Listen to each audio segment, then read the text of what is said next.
అండి ఒక అలాగండి విషయం ఏంటంటేనండి, మొన్న నేను రాజమండ్రి వెళ్తున్నానండి. రాజమండ్రిలో దారిలోని ఎక్కడ పడితే అక్కడ ఫ్లెక్స్లు అండి.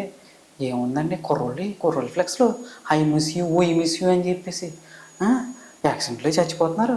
ఎంత వయసు ఉంటుందని గొప్ప అయితే వెళ్తే 19 నుంచి 25 మంచి కుర్రోళ్ళు అండి అందరూ. కుర్రోళ్ళని అయితే పట్టుకోలేకపోతున్నామండి.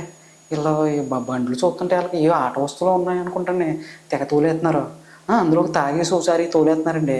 ఇంకేముందండి, ఆటోమేటిక్గా నార్మల్గా తోలుతూనే భూమి మీద తోలరాళ్ళు, ఆకాశంలో తోలేస్తారు, ఆటోమేటిక్గా చచ్చిపోతున్నారండి. ఇవన్నీ చూసినా కొంచెం ఆ బాధ కలిగి ఈ వీడియో అయితే పెడుతున్నానండి. తల్లిదండ్రులకి ఎంత శోభ చెప్పండి నిజంగా. వీళ్ళు పోయి బాగానే ఉంటారండి, ఆ తల్లిదండ్రుల జీవితాంతం బాధపడుతూనే ఉంటారండి. నిజంగానండి ఆ వయసులోని మా నాన్న బండి ముట్టుకుంటే పొద్దున్న తనేవాడు. వీళ్ళేమో అసలు చెప్పి మాట వింటలేదు. ఏమైనా అందామంటే ఒక్కొక్కరు తాడిల్లో ఎదిగిపోతున్నారు. ఎదిగిపోయి ఇంకా మన మీద రివర్స్ అయిపోతున్నారండి. ఇంకేం చేయాలో అర్థం కావట్లేదు, అసలు ఎలా మార్చాలో అర్థం కావట్లేదండి.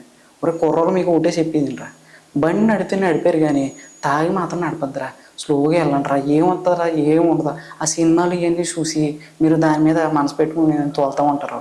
ఇంకేముంటుంది, ఆ ఆడపిల్లని చూస్తూ ఉంటారు, ఆడపిల్లని చూడడానికి ఇంకా యాక్సిలేటర్ మట్టానికి పెట్టేస్తారు. ఇంకేముందండి, ఏదో ఒకటి గుద్దేస్తారు, మీరు పోతారా. మీరు పోయిన తర్వాత మీ వెనకాల ఎంత బాధపడతారో మీకు ఏం తెలుసురా. సరే అయితే ఈ వీడియో చూసి ఎవరో ఒకళ్ళిద్దరు మారితే సరిపోద్దండి, అందుకని నాకు ఇంకేం అవసరం లేదు. సరే అయితే మరి ఉంటానండి.